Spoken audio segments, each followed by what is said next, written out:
High tech T V کی جانب سے میں جاوید نسیم اپنے دیکھنے والوں کی خدمت میں اپنا آداب اور سلام پیش کرتا ہوں۔ جیسا کہ آپ جانتے ہیں کہ ہمارے اس پروگرام ایک ملاقات میں ہم ہمیشہ آپ کے لیے حیدرآباد اور اس کے نواح میں رہنے والی کسی نہ کسی ایک بہترین شخصیت کو چنتے ہیں اور اسے لے کر اپنے چینل پہ آپ لوگوں کے سامنے پیش کرتے ہیں۔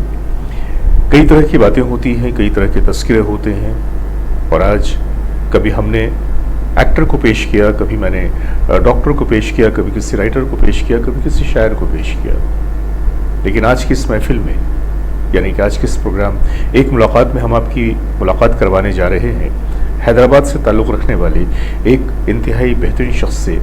یہ ہیں جناب سید عبدالاحد سہیل صاحب۔ یہ ممبر ہیں انڈین سوسائٹی کے اسٹیٹ کمیٹی کے۔ سوشل ورک میں بہت زیادہ ان کا رجحان ہے، کیونکہ ان کا یہ ماننا ہے کہ زندگی اپنے لیے نہیں ہوتی، زندگی وہ ہوتی ہے جو انسان دوسروں کے لیے جیتا ہے، اور دوسروں کے لیے جینے کا سب سے بہترین سادھن جو ہے، ذریعہ ہے، وہ یہ کہ آپ سماج کی سیوا کریں، معاشرے کی مدد کریں اور ان کے لیے کام کریں۔ تو ایک طرف تو ہمارے سہیل صاحب سوشل ورکر ہیں، لیکن ساتھ ہی ساتھ ان کا ایک اور بھی جذبہ ہے، میں شوق تو نہیں کہوں گا، میں جذبہ کہوں گا، اور وہ جذبہ ہے یہ دائی ہیں، دعوت اسلام دیتے ہیں، لوگوں کو اسلام کی طرف راغب کرتے ہیں، اور اسلام کے لیے ان کے رجحان کو بڑھانے کی کاوش میں بھی یہ لگے ہوئے ہیں۔ تو آئیے ملتے ہیں آج کے مہمان جناب عبدالاحد سہیل صاحب سے۔ آپ کا بہت بہت استقبال ہے صاحب ہمارے اس ٹی وی چینل پہ، اور میں نے سنا تھا آپ کے بارے میں، تو سوچ رہا تھا کہ کسی روز آپ کو میں لے کر اپنے چینل پہ آؤں اور آپ سے تھوڑی گفتگو کروں، تو آج وہ وقت آ گیا ہے کہ میں اور آپ آمنے سامنے بیٹھے ہیں۔ جزاک اللہ خیر۔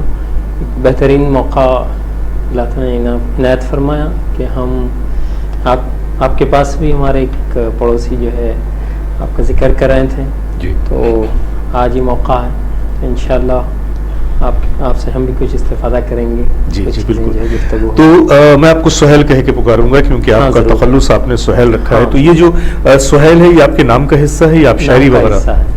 اکثر و بیشتر ایسا ہوتا ہے کہ شاعر حضرات جو ہوتے ہیں وہ اپنے نام کے ساتھ۔ اوکے، تو بیسیکلی آپ کا تعلق یہیں سے حیدرآباد سے ہے یا کہیں؟ ملک پیٹ ہمارا ننیال ہے۔ اچھا، تو اس کا مطلب یہ ہوا کہ آپ تو پراپر حیدرآباد کے ہی ہوئے نا؟ پیدائش بھی یہیں، کیونکہ ملک پیٹ جو ہے وہ تو حیدرآباد کا ہی ایک بڑا پرانا علاقہ ہے، جیسا کہ لوگ جانتے ہیں کہ ملک پیٹ، گچی باؤلی اور اس طرح کے جو علاقے ہیں، میری پٹنم، یہ حیدرآباد کے بہت ہی پرانے، بہت ہی خاص الخاص علاقے ہیں، اور حیدرآباد کی تاریخ اگر لکھی جائے تو ان علاقوں کا ذکر کرنا ناگزیر ہے۔ تو میں چاہوں گا کہ آج ہمارے آپ کو دیکھنے والوں کے سامنے بیٹھے ہیں، تو سب سے پہلے تو میں چاہوں گا کہ آپ اپنی زبان سے اپنا تعارف ہمارے دیکھنے والوں کو پیش کریں۔ السلام علیکم ورحمۃ اللہ وبرکاتہ۔ بسم اللہ، شروع اللہ کے نام سے۔ بس میرا تعارف کیا ہے کہ میں اللہ کا بندہ ہوں، داعیہ اللہ ہوں، یعنی اللہ تعالیٰ نے جو بھی ہمیں ہدایت و رہنمائی یا روشنی دی ہے، جی، اس روشنی سے اپنے دل کو بھی معمور کرنا، اپنے ذہن کو بھی روشن کرنا، اپنی زندگی کے اندر بھی اس سے جو ہے مسائل کو حل کرنا بہترین انداز میں۔ اسی طرح ساری انسانیت تک وہ جو پراگندگی کے شکار ہیں، پریشان ہیں، ان کو مسائل کے اندر سے نکلنے کا حل معلوم نہیں ہے، لیکن ہمارے پاس زبردست فارمولہ موجود ہے قرآن کی شکل میں اور سیرت طیبہ کی روشنی میں اور حدیث میں، تو ان کو ساری انسانیت تک پہنچانا۔ بہت خوبصورت، بہت ہی اچھا، ہم اس طرف بعد میں آئیں گے، لیکن سب سے پہلے ہم یہ جاننا چاہیں گے کہ بحیثیت ایک سماجی کارکن آپ کی کیا ایکٹیویٹیز ہیں، اور آپ کس طرح سے انسپائر ہوئے کہ آپ سماج سیوا کے لیے سامنے آئیں، سوشل ورک کے لیے سامنے آئیں؟ جی جی جی، کوئی ایک ایسا واقعہ ہوا ہوگا، کوئی ایسی بات ہوئی ہوگی، کیونکہ عموماً ایسا ہوتا ہے کہ جب ہم اس طرح کی چیزیں شروع کرتے ہیں تو کوئی ایک محرک ہوتا ہے، کوئی چیز ہمیں انسپائر کرتی ہے۔ تو وہ کیا واقعہ یا کون شخص تھا جس نے آپ کو سماج کی سیوا کے لیے، معاشرے کی مدد کے لیے آمادہ کیا؟ بہت اچھا سوال ہے۔ اور ضمن میں اصل میں یہ ہے کہ ہمارے والد محترم بہت زیادہ کتابیں پڑھو بول کے بولتے تھے۔ جی، آدمی کسی نہ کسی شخصیت سے مطمئن ہونا چاہتا ہے۔ بالکل۔ یا کمپلیشن چاہتا ہے. ہوں. تو اللہ کے نبی صلی اللہ علیہ وسلم کی سیرت بہت بچپن سے 2nd 3rd کلاس میں پڑھنے کا موقع ملا. تو پوری راتوں کے اندر بھی جب لائٹس بند کرتے تھے تو ہم لوگ، میں اور ہماری بڑی بہن، بیڈ لائٹ کے اندر بھی اندھیرے میں سیرت کا جو شوق تھا، اچھا اللہ کے نبی صلی اللہ علیہ وسلم سے بہت زیادہ ہم لوگ انسپائر، بہت متاثر. تو علی اصغر چودھری صاحب کی کتاب ہے جی. آغاز آمنہ سے، آغوش آمنہ سے غار ہرا تک، غار ہرا سے غار سور تک، اور غار سور سے الرفیق الاعلیٰ تک. تو ناول کے سٹائل میں ہے لیکن بہت زبردست. جی. تو سیرت طیبہ پڑھ کر کہ ایک ایسی شخصیت بھی دنیا کے اندر تھی، ہم کیسے بھی ہوں لیکن ہمارے لیے محبت کرتی ہے، اور راتوں میں اٹھ کے ہمارے لیے روتی ہے. بالکل صحیح. مطلب ہم ان سے نبی مل پائیں لیکن ایک نادیدہ عقیدت ہوتی ہے. بالکل کہ ایک ایسی شخصیت تھی جو ہمیں جیسے بھی ہیں لیکن ہمیں اپنانے کے لیے تیار ہے، ہمارے لیے تڑپتی ہے. بالکل. تو اللہ کے نبی صلی اللہ علیہ وسلم بہت متاثر تھا. تو آپ کا ہر عمل ہمیں بھی کرنا چاہیے، کیونکہ آپ سے بڑھ کے انسانیت کی خدمت کرنے والا روئے زمین پہ پیدا نہیں ہوا. سب سے بڑی بات کیا ہے کہ دنیا میں جتنے بھی مذاہب آئے، ان تمام مذاہب میں ہمارا جو مذہب اسلام ہے یہ محض ایک مذہب نہیں ہے بلکہ یہ سائنس آف لائف ہے. ہم زندگی کو کیسے جئیں. ایک اشرف المخلوقات جب خدا نے بنا کر ہمیں پیدا کیا تو ہم پہ بہت ساری ذمہ داریاں عائد ہوتی ہیں، بہت چیزوں کے ہم مقروض ہوتے ہیں، جن میں ہمارے والدین کا قرض ہوتا ہے، ہمارے پڑوسی کا قرض ہوتا ہے، ہماری اولاد کا قرض ہوتا ہے. جہاں پر یہ سارے قرضوں میں ہم گھرے ہوتے ہیں وہیں پہ کہیں نہ کہیں ہمارے اپنے مذہب کا، ہمارے دین کا بھی ہم پہ قرض ہے. کیونکہ جب ہم مسلمان بن کر پیدا ہوئے، ایک مسلم گھرانے میں پیدا ہوئے اور ہم کلمہ گو ہیں، خدا کے بندے ہیں، تو ظاہر سی بات ہے کہ اپنی بندگی کا اعلان کرنا بھی ضروری ہے، اور خدا کے سامنے سر بسجود ہو کر ہر وقت اپنی اس بندگی کا اظہار کرنا بھی ضروری ہے. ہمارے نبی کی بات اگر ہم کریں تو آپ نے دیکھا ہوگا کہ ان کو رحمت للعالمین کہا گیا. انہیں سارے عالم کے لیے رحمت قرار دیا گیا. کہیں پر بھی یہ نہیں آیا کہ وہ رحمت المسلمین ہے. وہ صرف مسلمانوں کے لیے رحمت کا ذریعہ نہیں ہے بلکہ وہ تمام عالم کے لیے رحمت کا ذریعہ ہیں. اور انہوں نے اپنے دوران زندگی جو بھی چیزیں ہمیں بتائیں، ان کی جو سنتیں ہیں، ان کی جو ارشادات ہیں، ان کی جو ہدایت ہے، ہم سمجھتے ہیں کہ اگر ہم ان کی ان ہدایات پہ، ان ارشادات پہ اگر ہو بہو ان کی پیروی کریں تو کوئی وجہ نہیں ہے کہ ہم دنیا میں ناکام رہیں یا کسی کے سامنے ہمیں شرمندہ ہونا پڑے یا کسی قوم کے سامنے شرمسار ہونا پڑے.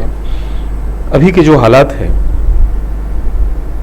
مجھے ایسا لگتا ہے کہ شاید ہمارے حالات جو ایک طرح سے دیکھا جائے تو آج کے مسلمان بالکل راندے درگاہ ہو چکے ہیں، ان کی جو حالت ہے، اور شاید اسی وجہ سے کہ ہم نے اپنے اسلاف کو چھوڑ دیا ہے، اپنے قرآن کو چھوڑ دیا ہے، رسول کی سنت کو چھوڑ دیا ہے، اور بہت سارے دنیاوی معاملات میں ہم نے اپنے آپ کو اتنا زیادہ ملوث کر لیا ہے کہ یوں سمجھ لیجئے کہ جس طرح سے کوئی پتا اپنی شاخ سے جدا ہو جاتا ہے، تو آج ہماری حالت ایسے ہی ہے کہ ہم اپنے مذہب، ہمارے اس کی جو اسلام، مذہب اسلام کی جو جڑ ہے، جو بنیاد ہے، جو شاخ ہے، ہم اس سے کہیں نہ کہیں دنیاوی کامیابی کو ہی ہم لوگوں نے سب کچھ سمجھ لیا ہے، اور دنیا میں کامیاب ہونے کے لیے ہم نے آخرت کی کامیابی کو پس پردہ ڈال دیا ہے. اور یہی وجہ ہے شاید کہیں نہ کہیں ہم ہر جگہ ہلاکت کا شکار ہو رہے ہیں. آج پوری دنیا کرونا وائرس کے مرض میں تقریباً نہ صرف یہ کہ اس مرض میں مبتلا ہونے کے خوف میں ہے بلکہ بہت سارے ایسے واقعات ہو رہے ہیں اور اموات ہو رہے ہیں. لیکن اگر دیکھا جائے تو ہمارے رسول کریم نے اسی زمانے میں نہ صرف یہ کہ اس طرح کے امراض کی بشارت کی تھی بلکہ اس کا حل، اس کا علاج بھی بتا دیا تھا. میں آؤں گا اس طرف بعد میں، لیکن میں چاہوں گا کہ آپ پہلے تو اپنے جو آپ کی جو سماجی جو عمل ہے، جو کچھ آپ کر رہے ہیں، ان کی آپ جو سوشل ایکٹیویٹیز ہیں، ان کے بارے میں ذرا آپ ہمارے دیکھنے والوں کو بتائیں. آپ جو پہلا سوال کیے تھے تو پہلا جو انسپریشن تھا اللہ کے نبی صلی اللہ علیہ وسلم تھا. جی. اس کے بعد ہمارے پاس ایک ایسی شدت تھی مطلب مزاج میں کہ جس چیز ہم پڑھ رہے ہیں وہ عمل نہیں کرے تو جنت کیسے ملے گی. بالکل صحیح. تو اللہ کے نبی صلی اللہ علیہ وسلم کو ہم پڑھتے تھے لیکن گھر میں بہت سکون تھا، تو کہ انبیاء اتنی تکالیف کے بعد ان کو وہ مرتبہ ملا. بالکل. تو ہمیں بھی مطلب اللہ تعالیٰ سے اگر پوچھنا ہے آخرت میں تو کچھ قربانی بھی دینا ہوگا. بالکل. تو اصل میں اسٹارٹنگ نیوز پیپر آتا تھا ہمارے پاس، تو تیلگو بھی پڑھنے کی عادت تھی، ایناڈو اور دوسرے لینگویج کے پیپر بھی. تو وہ پیپرز میں اصل میں یہ ہوتا تھا، میں 4th 5th 6th کی بات کر رہا ہوں، کہ 4 یا 5 فیملیز خودکشی کیے ہوئے ہوتے تھے. تو 5 فیملیز میں تو آپ اندازہ لگائیے کم سے کم 5-3 اور 5-4 20 مطلب 25-30 لوگ، اتنی زیادہ. اور وہ صرف چھوٹا سا جو قرض یا چھوٹی سی غلط فہمی یا کسی بھی بنیاد پہ وہ کور ہونے کے نیوز ہیں وہ. تو وہ دیکھ کر اتنی تکلیف ہوتی تھی کہ ہمارے پاس اتنا پیسہ موجود ہے، کوئی 1000 روپے 50,000 روپے جو ہے انسانی جان ختم ہو جا رہی، لاکھ روپے پہ انسانی جان ختم ہو. انسانی جان کی قدر و قیمت کروڑہ روپے سے زیادہ ہے. تو ان انسانی جانوں کو ہمارے کو بچانے کی ذمہ داری ہے. اللہ کے نبی صلی اللہ علیہ وسلم کہ وتبشروا، یعنی لوگوں کو بشارتیں دو، خوشخبریاں دو، زندگیاں دو، زندگی دو. اللہ کے نبی سے تعلق سے آتا ہے کہ آپ کا چہرہ کبھی مسکراتا ہوا ہوتا تھا، جی ایسا تر و تازہ کہ کوئی بھی فرد اگر مرجھایا بھی ہے تو آپ کو دیکھ کر وہ خوش ہو جاتا تھا. بالکل. اور کٹر سے کٹر کافر بھی اللہ کے نبی صلی اللہ علیہ وسلم کا چہرہ مبارک دیکھنے کے لیے آتے تھے، راتوں میں آپ کے پاس سننے کے لیے قرآن کی تلاوت، جی اور سجدے میں گر جاتے تھے بلکہ آتا ہے تاریخ میں. تو آج امت مسلمہ لیکن ایک جگہ فرماتے ہیں کہ میں تمہارے باپ کے مقام پہ ہوں. قرآن میں خود آتا ہے کہ تم اپنے باپ ابراہیم کے دین پر قائم ہو جاؤ. تو وہ لوگ جیسے تھے ویسے ہمیں بھی اگر بننے کی جو ہے بہت ذمہ داری ہے، ضرورت ہے. تو ان واقعات کے بعد میں ہمارے پاس جو بھی اسلم بستیاں تھے، یعنی کینال کے پاس جو فیملیز رہتے دیکھیے جھگی جھوپڑیاں، تو ان جھوپڑیوں میں جاتے تھے ہم لوگ. اور ان کی جو بھی ضرورت ہے، یعنی ایجوکیشن ہے تو اسکول میں جوائن کرنا، نوٹسز یا کپڑے کوئی بھی چیز ہو ان کی مدد کرنا، اور ہر ایک سے ملاقات کرنا، مسلم ہو کہ غیر مسلم. اور ان کی زندگی میں یعنی حدیث میں آتا ہے کہ ایک مومن کسی کو خوش کر دینا سب سے بڑی نیکی ہے. تو ہم خوشیاں بانٹنے والے ہیں، زندگی بخش پیغام دینے والے، حیات بخش پیغام. وہ چیز اگر ہم کریں گے تو دشمن سے دشمن بھی ہم سے محبت کرنے پہ مجبور ہو جائے گا، کٹر سے کٹر. تو قرآن کی آیت آتی ہے ادعوا الی سبیل بالحکمۃ والموعظۃ الحسنۃ وجادلھم بالتی ہی احسن. اللہ تعالیٰ فرماتے ہیں کہ جو ہے تم دعوت دو بالحکمت، یعنی بہت وزڈم کے ساتھ، بہت حکمتوں کے ساتھ. اور تم جو ہے ایک اور جگہ آیت آتی ہے کہ تم نیکی کو مطلب برائی کو اس نیکی سے دفع کرو، برائی کو اس نیکی سے دفع کرو جو بہترین ہو. تم دیکھو گے کہ تمہارا جانی دشمن جگری دوست بن گیا. تو اصل میں سامنے والے کو وہ کیسا بھی ہو اسے کنونس کرنا، اس سے ڈسکشن کرنا. حضور صلی اللہ علیہ وسلم یہی کیے تھے. نہیں آپ کی الفاظ کا جو تھا مطلب سلیکشن، قرآن بھی جو ہے لٹریری بہت زبردست ہے. تو ہمارے مسلمانوں کو جو بھی ادب ہے، اردو ادب ہو یا تیلگو ادب ہو یا انگلش لٹریچر ہو، مطلب اس کے پیکس کے اوپر یعنی قرآن بہت خوبصورت ہے. تو اللہ تعالیٰ ہر چیز بہت خوبصورت بنایا ہے. تو ہم بھی ہر کام کے اندر، ہمارے ہر چیز کے اندر وہ خوبصورتی آ جائے تو خود بخود مسمرائز ہوگی دنیا، متاثر ہوگی، جیسا اللہ کی نظر دیکھ کے متاثر ہوتی. تو یہ جو آپ نے جو جوائن کیا، تو اپنی اس کی شروعات آپ نے جو ہے وہ اپنے سماجی کاموں کی انفرادی طور سے کی تھی، آپ کسی کمیٹی یا کسی سنستھا آرگنائزیشن سے آپ جڑے؟ سٹارٹنگ تو ہمارے محلے انفرادی طور پہ ہم شروع کیے. اس کے بعد اسٹوڈنٹس اسلامک آرگنائزیشن جو اسٹوڈنٹ طلبہ تنظیم ہیں اس کے اندر ہم جو ہے جڑ کے ہم لوگ مطلب بچوں کے اندر یہ تھا کہ کالج کے اندر جانے کے میں یہ محسوس کرا کہ 3 مہینے پہلے تک جو نوجوان بچے بہت اچھے تھے، لیکن 3 مہینوں میں شراب پینا شروع کر دی. تم 1 پک پہ رہتے کہ میں 2 پہ رہ سکتا ہوں، میں 3 پہ رہ سکتا ہوں. ڈسکشن ہونا مطلب ایک دم عام ہو گیا تھا. تو مسلمان بچوں کے اندر تبدیلی آ رہی ہے. غیر مسلم بچے بھی جو پہلے اچھے تھے لیکن جیسا بڑے ہو رہے ہیں تو خرابیاں. تو 3 مہینے 6 مہینے تو یہ اکیلے نہیں بلکہ کلیکٹیو ہونا ہوگا، کچھ ٹیمز بنانا ہے. میں اکیلا نہیں بلکہ کچھ اور طاقت بھی ہے، یعنی with team spirit we can do something. تو سہیل صاحب یہ جو آپ کی یہ انڈین سوسائٹی ہے، جی تو اس میں ٹوٹل ممبران کتنے ہوں گے؟ یہ تو اسٹیٹ لیول کی ہے اور صرف 5 لوگ ہیں اس کے اندر. تو 5 لوگ تو آپ کی مینجمنٹ کے ہوں گے نا، لیکن بقیہ اور جو کام کرنے والے لوگ یہی 5 لوگ ہیں یا اس کے علاوہ کچھ اور بھی ہیں ٹیم؟ کچھ اور بھی لوگ ہیں. تو آپ کے اس کمیٹی کے جو ایجنڈاز ہیں ان میں فرسٹ اینڈ فورموسٹ کیا ہے؟